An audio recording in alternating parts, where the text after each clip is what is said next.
bikasril hayy aytunati fil umur. Senantiasa ada orang alim yang kedua, hendaklah senantiasa tenang dalam segala hal, dalam setiap permasalahan urusan-urusannya, senantiasa tenang, tidak tergesa-gesa. Jadi termasuk sesuatu yang dicela dalam Islam adalah perbuatan yang tergesa-gesa. Sehingga ada sebuah hadis Rasulullah bersabda, al-anatu minallah wal ajalatu minasyaitan. Sikap tenang itu dari Allah, sedangkan tergesa-gesa itu dari syaitan. Biasanya orang kalau tergesa-gesa itu apa yang dilakukan senantiasa banyak tidak baiknya kalau dilakukan dengan tergesa-gesa. Kenapa? Tergesa-gesa itu adalah dari syaitan. Namun tergesa-gesa ini ada dua lagi, dijelaskan oleh para ulama, ada dua. Kalau tergesa-gesa dalam makna al-mubadaratu ila ta'ah, bersegera untuk melaksanakan ketaatan, ini tidak tercela. Kalau dia tergesa-gesa dalam makna cepat-cepat untuk melakukan ketaatan pada Allah, melakukan perintah Allah, ini tidak tercela dalam urusan ini. Tidak tercela. Sebagaimana siapa? Sebagaimana disebutkan dalam Al-Quran, itu dalam surah Thaha, cerita Nabi Musa. Nabi Musa itu pernah membawa 70 Bani Israel ingin menghadap Allah.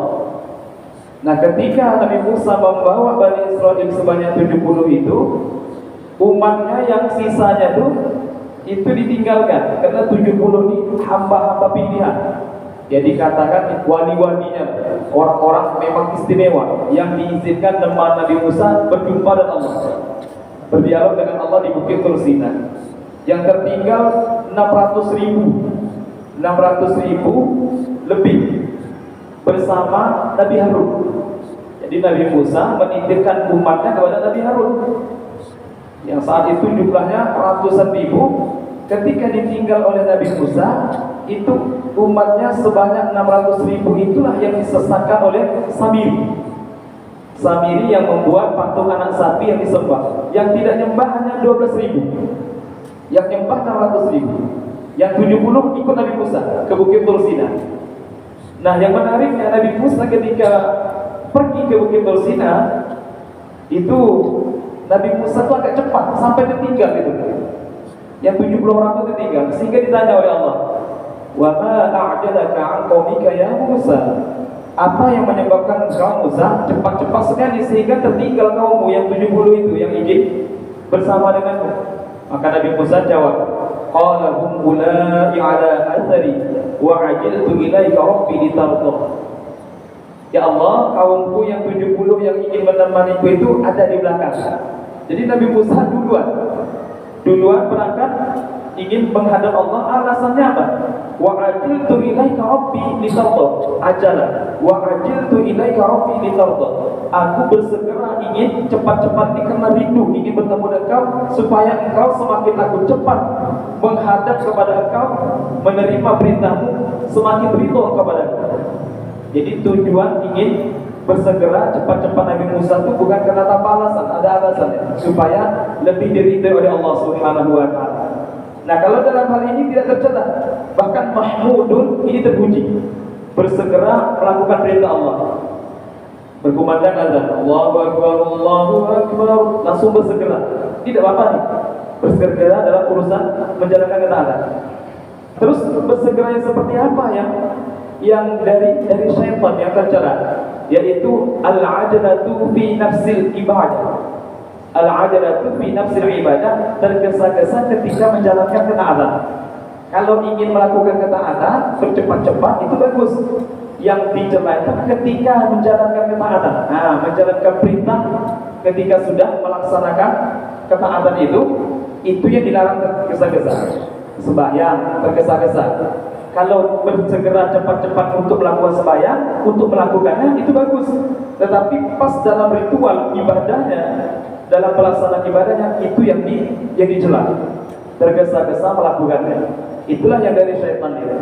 Itu yang dari syaitan. Maka sikap seorang alim dan semuanya hamba-hamba Allah tentunya dalam urusan ketaatan hendaklah tidak tergesa-gesa. Wazalitu yang ketiga, adabnya seorang alim adalah al-julusu bil haibati ay bijlala julasaihi ala samtil waqar ay sifatil dha'fi. Sifat yang ketiga adalah dia duduk dengan berwibawa, duduk dengan bagus, jangan asal-asalan seorang alim, kaki naik ke atas, duduk dengan bagus. Ini adabnya seorang alim dengan sikap yang tenang, dengan sikap tenang. Warabi'u yang keempat, tarkut takabburi ala jami'il ibadi illa 'ala dhalamati ay al-mutajahirina bi dhulmihim zajaran lahum 'anil dhulmi. Fa inna takabbura 'ala al-mutakabbirina sadaqatun kat-tawadhu'i ma'al mutawadhi'in. Yang keempat, akhlaknya orang alim hendaklah tidak bersikap takabur, sombong, congkak di hadapan seluruh hamba Allah kecuali kepada orang zalim yang terang-terangan melakukan kezaliman, yang mana tujuannya supaya dia berhenti dari melakukan kezaliman itu. Kalau itu tidak masalah sombong. Jadi kata beliau, seperti orang yang bersikap sombong kepada orang yang sombong itu adalah sedekah. Jadi sombong atas orang yang sombong itu sedekah. Jadi ternyata tidak semua kesombongan itu menaikkan diri itu dianggap tercela. Ada ketentuan tertentu yang mana sikap menaikkan diri itu malah dipuji. Ada 3. Yang pertama yaitu bersikap sombong melebihkan, mengunggulkan diri di hadapan orang yang sombong. Kenapa alasannya? Karena kalau orang yang tipikalnya orang yang sombong menaikkan dirinya, kalau kita menampakkan sikap merendah, dia akan terus-menerus untuk berlaku sombong. Semakin nampak kita merendah di hadapan dia, semakin menjadi-jadi. Karena tipe orang kalau sombong itu semakin nampak orang rendah di hadapan dia semakin merasa hebat. Maka kalau memang kita punya kemampuan untuk menjatuhkan kesombongan dia dengan memiliki kelebihan daripada dia, boleh angkat diri kita supaya jatuh dia. Itu sedekah malah. Bahkan tujuannya juga biar dia sadar bahwasanya kamu itu tidak layak sombong. Dengan kelebihan yang kamu miliki, baik urusan apa saja, ada yang lebih hebat. Biar dia sadar diri, istilahnya. Bahkan Imam Abu Hanifah itu menyebutkan Allahul zalimin man tawadha'a liman la yaltafitu ilaihi. Termasuk orang yang paling zalim adalah merendahkan diri kepada orang yang congkak. Itu zalim sebenarnya. Jadi kalau ada orang yang sombong, ya, dia nampak begitu takabur di hadapan kita, padahal kita juga memiliki kelebihan bahkan lebih daripada dia. Kok kita ingin mengedepankan tawadhu di saat itu malah zalim menurut Imam Abu Hanifah. Karena sama saja membiarkan dia semakin menjadi-jadi dari kesombongannya. Jadi kalau kita naikkan diri kita supaya menghentakkan dia, tidak masalah. Seperti ada sedikit cuplikan videonya Ustaz Somad itu, kan pernah beliau bilang seperti itu. Orang-orang mencecar beliau, dianggap Ustaz pelawak lah, Ustaz apalah gitu. Kata beliau, aku aja pelawak gini, itu tesisnya itu 200 halaman berbahasa Arab. Coba cari Ustaz kalian yang pintar kayak gitu, ada kemampuan seperti itu. Jadi ingin menjatuhkan orang-orang yang ingin merendahkan beliau, yang merasa lebih hebat. Akhirnya beliau angkat dirinya untuk menjatuhkan orang, itu tidak masalah. Karena bersikap sombong kepada orang yang memang gayanya sombong itu menjatuhkan dia sadar diri, ada yang lebih hebat dari dia, itu tidak masalah. Itu dibenarkan. Yang kemudian yang sombong diizinkan dalam syariat itu adalah dalam perang. Dalam perang tidak boleh belagak, tawadhu tidak boleh. Jadi termasuk yang dipuji bersikap menampakkan kehebatan seperti belagak kuat itu malah dipuji kan.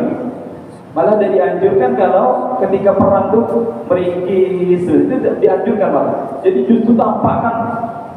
Maka Nabi pernah dalam satu riwayat itu melihat sahabat itu berjalan tuh kayak orang sombong angkuh, tapi karena dalam perang diizinkan. Supaya apa? Supaya menjatuhkan mental musuh. Wah, ini kuat-kuat, ini orang lawan kita, ini orang Islam ini. Jadi tidak masalah bersikap meninggikan diri kondisi saat perang. Yang ketiga meninggikan diri ketika bersedekah kepada orang. Maksudnya bagaimana? Maksudnya ketika kita memberikan sesuatu sedekah kepada orang, jangan menganggap sesuatu yang kita berikan itu kita seperti semacam masih butuh. Dan masalah ketika kita berikan dengan kata seperti ini di rumah saya banyak lagi, itu kan mengangkat diri namanya itu. Ini saya masih banyak di rumah, ambil aja, saya masih banyak, ini cuma sedikit nih baru yang saya kasih. Apa alasannya kata para ulama? Supaya yang menerima itu legowo hatinya. Kalau kita bilang sebenarnya cuma ini yang ada, sebenarnya saya juga butuh, cuma karena kamu nampaknya membutuhkan saya kasih, itu malah tidak dibenarkan. Karena bikin orang menerima itu dia enak hati dia, karena seakan-akan membebani orang yang kasih dia. Tapi kalau dia menaikkan diri, dia merasa tidak butuh, maka orang itu merasa, oh berarti ini memang dia memberi karena tidak ada rasa susah di hati, tidak ada rasa beban. Maka ada masalah meninggikan diri dalam urusan apa yang diberikan sedekah, supaya untuk menyenangkan hati yang menerima. Ambil aja, saya tidak butuh, ambil aja, masih banyak punya saya. Dengan meninggikan diri, supaya hati orang terima, oh masih banyak, berarti dia ini ikhlas betul ini, berarti hatinya lapang kasih saya. Tapi kalau kita bilang, inilah cuma sebenarnya yang ada, gimana apa boleh buat, kamu nampaknya butuh sekali, tidak apa-apa lah, kamu aja lah duluan, ambil aja. Ini membuat hati orang terima, waduh, berarti saya bikin susah orang. Dia butuh juga sebenarnya, cuma karena kasihnya saya, ini tidak boleh sebenarnya. Justru bersikap meninggikan diri untuk tujuan menyenangkan hati orang yang menerima sedekah itu tidak dipermasalahkan dalam syariat. Jadi tiga itu, sombong atas orang yang berlagak sombong, kemudian bersikap meninggikan diri, sombong ketika perang, dan bersikap meninggikan diri di dalam bersedekah. Bukan merendahkan orang, bukan. Jadi sombongnya dalam artian meninggikan diri supaya orang menerima itu hatinya lapang. Bukan kita membanggakan diri, bikin orang itu hina. Tujuannya itu supaya ungkapan-ungkapan kita yang sepertinya meninggi itu menyenangkan hati orang yang menerima, supaya tidak merasa bersalah. Nah itu tidak masalah. Itu tidak masalah dalam syariat Islam. Begitu pula sebagaimana tawadhu kepada orang yang tawadhu, ini juga dianggap seperti sedekah. Wal khamisu yang kelima, izaru tawadhu'i ay taqdimuhu fil mahafili ay majami'in nas wal majalis. Hendaklah orang alim adabnya yaitu mendahulukan rendah hati di setiap tempat pertemuan di majelis-majelis. Jangan minta diistimewakan. Acara kemarin barusan sudah beberapa hari yang lalu lewat peringatan Maulid. Jadi hendaklah orang alim tidak terlalu menampakkan diri ingin istimewa. Kebetulan dia memang terlambat datangnya, ya sudah, mana yang longgar duduk situ. Tidak usah nyerobot akhirnya dengan sengaja ingin menampakkan saya ini orang alim, saya harus duduk di depan. Kalau tidak dipersilahkan, tidak usah. Beda hanya kalau memang dipersilahkan, itu lain hal. Ini tidak, orang tidak mempersilahkan, tapi merasa dia orang hebat, dia orang alim. Akhirnya kena terlambat, orang tidak penuh, tetap nyerobot saja dia, pengen duduk di depan. Nah, ini tidak benar nih, tidak benar. Adabnya, kata Imam Al-Ghazali, hendaklah menampakkan sikap rendah hati di majelis-majelis tempat perkumpulan orang-orang. Jangan menampakkan diri ingin diistimewakan. Tetapi adabnya orang yang bukan alim, kalau ada orang alim dia dimuliakan. Jadi saling memposisikan diri masing-masing. Yang alim tidak merasa lebih ingin diistimewakan, yang tidak alim tetap punya sikap memuliakan orang alim. Jangan pula beralasan, tidak usahlah berlagak. Kemarin kan waktu di masjid disampaikan, orang alim itu tidak usah menampakkan diri ingin diistimewakan, biar aja di situ. Itu tidak benar tuh orang yang tidak alim seperti itu sikapnya. Kalau memang ada orang alim, ya sudah, berikan posisi mereka. Kata baginda Nabi, anzilin nasa manazilahu. Posisikan manusia di mana kedudukan mereka. Posisikan manusia di mana posisi kedudukan mereka. Kalau memang dia punya ilmu, punya kehormatan, keistimewaan dalam agama, hendaklah dimuliakan. Kita lambat datangnya, tidak masalah, dipersilahkan. Karena memang dia punya hak, punya kelayakan untuk duduk di tempat yang diprioritaskan. Tetapi si alimnya jangan pula memang mau maju-majukan diri. Tidak usah. Ini adabnya orang alim. Wasadisu yang keenam, Tarkul hazli ay al-la'bi wad-du'abati wad-da'abati ay al-mizah, meninggalkan bergurau dan bercanda di majlisnya.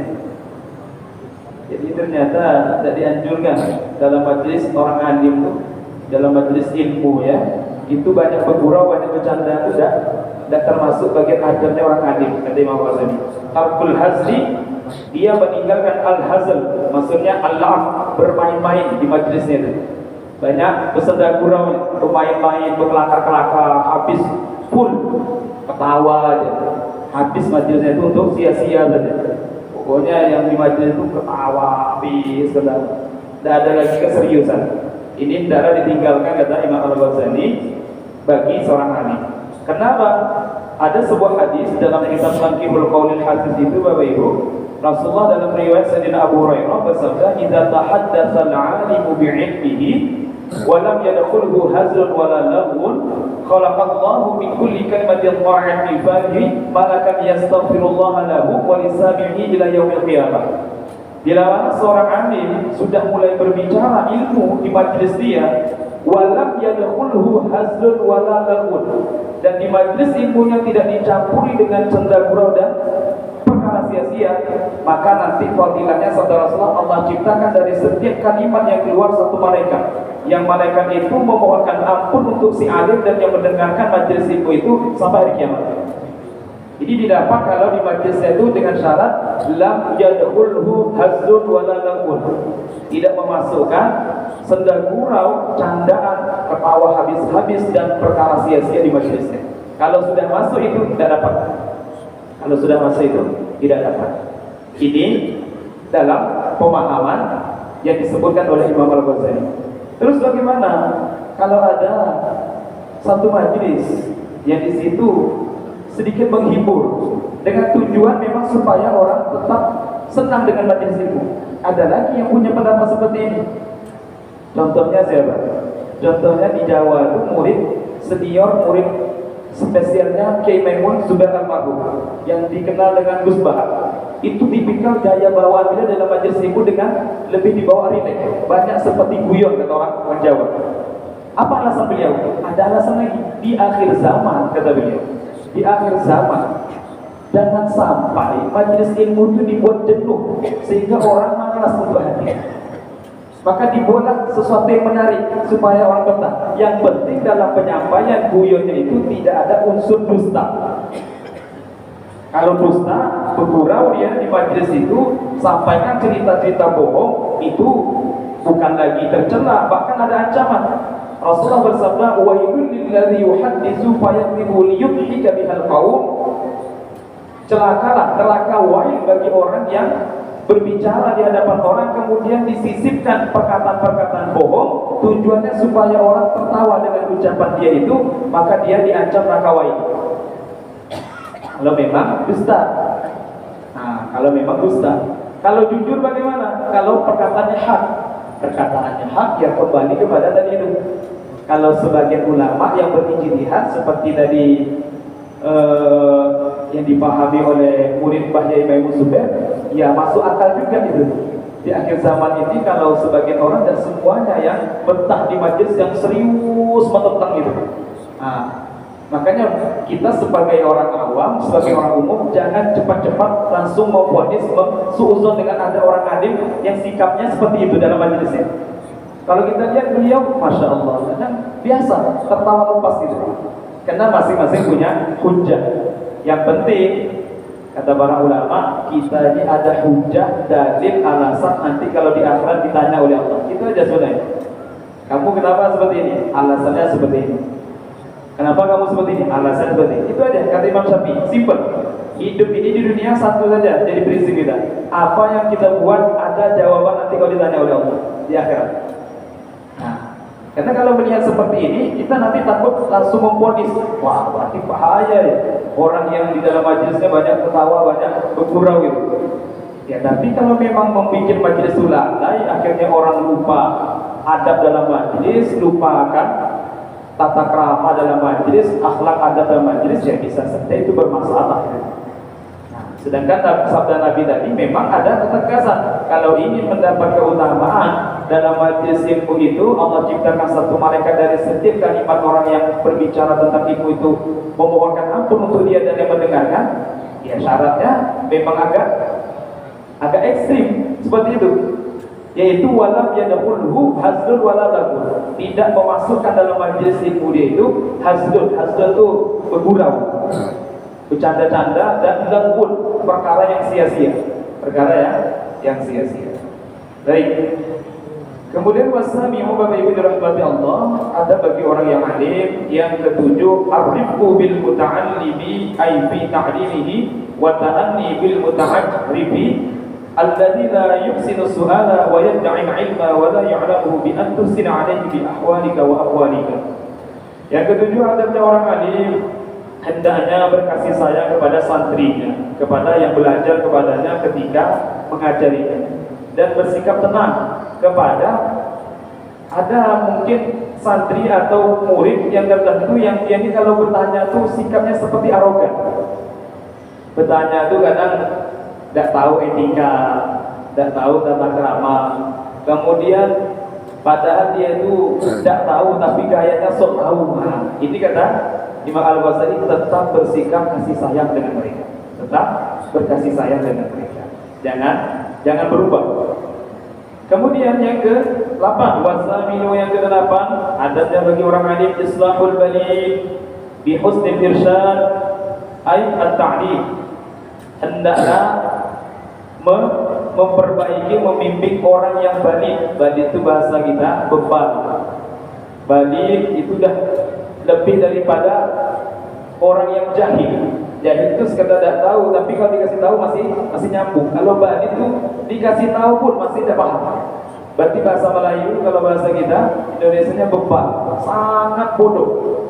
Jangan sampai orang yang santri atau murid yang memiliki keadaan seperti ini kita telantarkan. Maksudnya bagaimana? Bi husnil irsyad, tetap dibimbing dengan baik, tidak tebang pilih. Yang pintar lebih dikhususkan, yang agak bodoh dan bahkan sangat bodoh malah ditelantarkan. Ada sebuah kisah Bapak Ibu yang dirahmati Allah Subhanahu wa taala. Imam Asy-Syafi'i punya murid namanya Rabi bin Sulaiman Al-Muradi. Jadi Imam Asy-Syafi'i radhiyallahu anhu itu di sekian banyak murid beliau ada satu orang namanya Rabi Al-Muradi. Rabi bin Sulaiman Al-Muradi ini tingkat kelemahan akal beliau, kecerdasannya itu sudah betul-betul parah.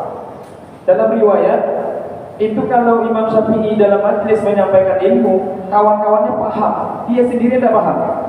Diulang sampai 40 kali satu permasalahan, nanti besok tanya lagi, tidak ingat itu. Sehingga Imam Syafi'i itu sering dengan Rabi Al-Muradi ini dibuat semacam ngaji khusus supaya diperhatikan secara khusus. Karena kalau ngikut kawannya tidak paham. Kata Imam Syafi'i, ya sudah, kamu Robi ngajinya khusus privat dengan saya. Jangan dengan kawan-kawan. Kalau dengan kawan-kawan kamu tidak kuat, tidak nutup otakmu. Dengan saya saja. Dan yang menariknya Bapak Ibu, Rabi Al-Muradi ini di samping beliau ini kurang kemampuan akalnya dalam menangkap ilmu, tetapi rajin berkhidmat. Paling dekat dengan Imam Syafi'i. Kalau Imam Syafi'i mau wudu, dia yang menyiapkan air wudu. Imam Syafi'i mau pakai sandal, dia menyiapkan sandalnya. Paling dekat. Maka Rabi Al-Muradi ini, kata Imam Syafi'i, saking sayangnya dengan murid yang satu yang paling lambat ini, kalau aku bisa menuangkan ilmuku ini dengan seketika, aku pengen menuangkan ke kamu. Ternyata betul. Rabi Al-Muradi yang terkenal paling bodoh itu jauh dengan Imam Muzani, Imam Buaiti, murid-murid top Imam Syafi'i itu. Ini paling berbeda. Ternyata di kemudian hari, Allahu Akbar, Imam Al-Muzani, murid senior yang dikenal dengan Nasirul Madhab, penolong mazhab Imam Syafi'i, dikenal dengan Nasirul Madhab. Tapi kalau Rabi Al-Muradi, riwayatul madhab, yang meriwayatkan madhab, justru beliau inilah yang paling berjasa menjadikan mazhab Imam Syafi'i kekal sampai hari kiamat. Beliau inilah yang meriwayatkan kitab kitab induknya Imam Syafi'i, yang nanti dari kitab Al-Um itu bercabang ribuan kitab fikih. Dari murid yang tadi yang terkenal bebal itu, ternyata diberi kebutuhan oleh Allah. Di hari kemudian beliau jadi alim betul, alim luar biasa. Padahal tadi kalau dilihat berpotensi jadi orang alim. Tapi itulah, muridnya hebat, gurunya hebat. Gurunya Imam Syafi'i, walaupun bebal seperti itu, muridnya tidak dikucilkan, tetap beliau openi, kata orang Jawa itu diladeni, tetap dirawat, diajarkan. Walaupun 40 kali besoknya, wanita haid tidak boleh berpuasa, tidak boleh beribadah, sholat. Tanya besok, walaupun sudah 40 kali, gimana hukumnya wanita kalau dia haid melaksanakan sholat? Tidak tahu. Saking lambat otaknya itu memang tidak masuk itu, bebal sebebal-bebal.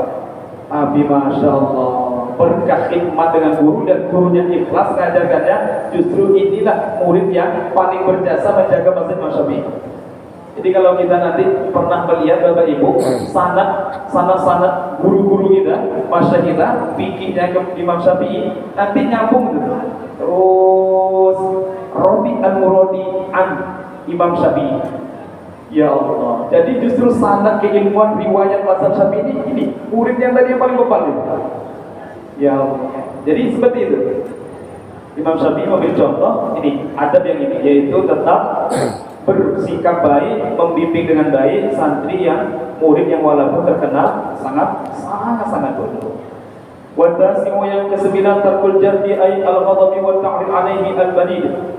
Jangan sampai marah dan emosi berpaling dari santri yang bebal ini. Memang ujian itu. Ada santri atau murid yang beda sendiri. Padahal menurut kita segampang-gampangnya, tapi menurut dia susah minta ampun.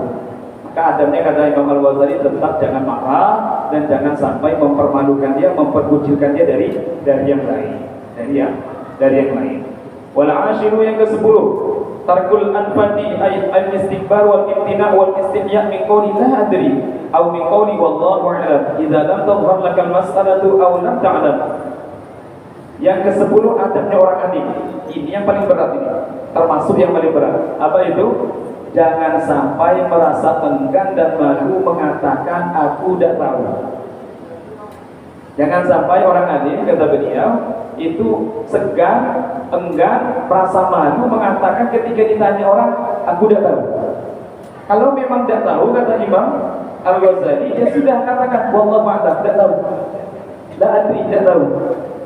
Karena hujat betul tuh, dianggap orang alim, ada orang bertanya, dikira bisa jawab, ternyata tidak mampu terjawab, mengatakan tidak tahu itu memang berat itu. Yang bisa merasakan ini tentu orang yang berilmu merasakan itu. Karena ada dua keadaan itu, dia ditantang. Kalau dia tidak bisa jawab, nanti takut jatuh reputasi dia. Dianggap wah, keren, ternyata tidak paham juga dia. Nah, itu tantangan dia. Tapi satu sisi berat juga hati. Kalau dia jawab, ngarang. Maka Imam Malik, jadi Imam Malik itu, Bapak Ibu dirahmati Allah, salah satu guru Imam Syafi'i. Jadi Nabi Muhammad SAW dalam satu riwayat itu ilmu Rasulullah dalam urusan fikih dipegang oleh 7 fuqaha tabi'in. Yang sering kalau subuh Kamis besok itu yang pernah diceritakan oleh Ustaz Faisal Sadiq, itu kan cerita tabi'in fuqaha. Itulah 7 fuqaha ahli fikih yang paling paham urusan agama, yang mewarisi ilmu Rasulullah. 7 tabi'in, bukan sahabat, tapi 7 tabi'in ini. Yang generasi tabi'in 7 ini. Qasim bin Muhammad bin Abu Bakar, kemudian Salim bin Abdullah bin Umar, kemudian nanti Urwah bin Zubair bin Awwam, Abu Salamah bin Abdurrahman bin Auf, Kharijah bin Zaid bin Thabit, kemudian Sulaiman bin Yasar, kemudian Sa'id bin Musayyib, menantu Abu Hurairah. 7 ini. 7 tabi'in inilah yang menghimpun ilmu Rasulullah, yang paling alim di zaman tabi'in. Nah, 7 tabi'in ini, kata para ulama, ilmunya terhimpun dalam diri Imam Malik. 7 fuqaha tabi'in ini, ilmu mereka itu terhimpun dalam diri Imam Malik. Tapi ketawaduan, kedahsyatan Imam Malik ini, pernah ada orang jauh-jauh datang ingin bertemu Imam Malik, bertanya tentang permasalahan-permasalahan sebanyak 40 pertanyaan. Ketika ditampilkan 40 pertanyaan, yang dijawab cuma 4. 36 la adri, tidak tahu. 36 la adri, tidak tahu. Lanjut, la adri, tidak tahu. Wallahu a'lam. Begitu ke lapangan hati Imam Malik, memang kalau tidak tahu, katakan tidak tahu. Bayangkan 40 soal, yang 6-nya 4-nya dijawab, 36 tidak dijawab. Kata orang yang bertanya itu, wahai imam, saya ini jauh datang dari kampung saya nih. Apa nak saya bawa nanti ke orang kampung saya? Kalau mereka bertanya, Imam Malik jawab cuma 4, sisanya tidak tahu. Ya sudah, kata Imam Malik, sampaikan. Imam Malik yang mereka tanyakan tidak tahu. Masya Allah, 36 pertanyaan dari dijawab. Memang tidak tahu. Inilah kelapangan dada Imam Malik. Maka di sini dasarnya apa alasannya orang ahli bertanya bersikap seperti itu? 5 ruwiyah fil hadis, karena ada hadis. Hadisnya ini sandaran kepada Rasulullah. Anna rajulan sa'ala Nabi sallallahu alaihi wasallam ayyul biladi asyarru. Ada seorang laki-laki bertanya kepada Rasulullah, ya Rasulullah, di daerah di bumi ini manakah tempat yang paling buruk? Ayyul biladi asyarru. Di permukaan bumi ini tempat yang paling buruk itu di mana? Maka Nabi menjawab, la adri. Nah ini, sekelas Nabi Muhammad. Nabi ketika ditanya itu, la adri, tidak tahu. Hatta as'al Jibril. Sampai aku tanya Jibril loh. Aku nak tanya Jibril, kira-kira jawabannya apa? Aku tidak tahu nih. Mana tempat yang paling buruk di muka bumi ini? Fasa'alahu, Nabi tanya ke Jibril, faqala, Jibril pun bilang, la adri. Aku juga tidak tahu. Masya Allah. Tidak tahu. Ternyata tanya ke Allah, baru dijawab oleh Allah, aswaquha, tempat yang paling terburuk di bumi ini adalah pasarnya. Jadi tempat paling buruk adalah yaitu pasar. Ini gambaran bahwasanya sekalipun dia orang alim sekalipun, kalau memang tidak tahu dalam mengatakan tidak tahu. Bapak Ibu dimuliakan Allah Subhanahu wa taala, mudah-mudahan kita berikan pertolongan oleh Allah Subhanahu wa taala untuk mencontoh para kekasih-kasih kita, para alim ulama. Mudah-mudahan kita berkah, kita duduk dan tasbih kafaratul majlis.